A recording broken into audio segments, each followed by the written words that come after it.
if you listen to the words, the underlying meaning is really about indigo children and institutionalization. Are you aware of the concept of indigo children? No, I'm not.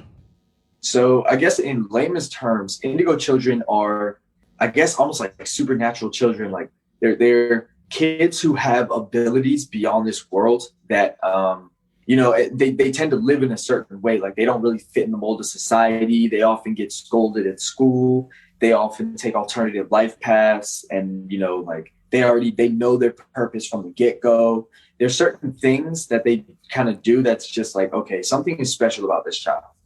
And a lot of times they really don't fit into the institutionalized culture of society. They're not one to get a corporate job. They're not one to, even make all A's in school all the time. Because they're just, like Albert Einstein would probably be a good example of this. He knew what he always loved to do, but it was just one of those things. It just didn't fit within the mold of society. So he had to kind of carve his own path. And so one of the lines, they keep trying to tie my mind down with a belt is really like how a lot of these indigo children and children who have, I go as far to say somewhere on the autism spectrum where, they might not be able to speak a full sentence to someone else, but they can draw New York City just by looking at it for 10 seconds.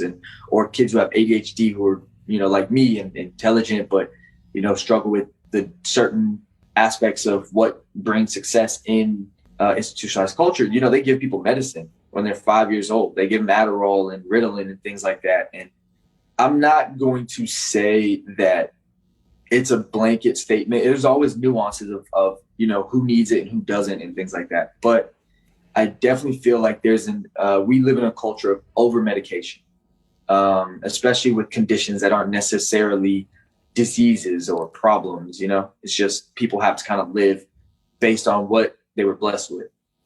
Now, the background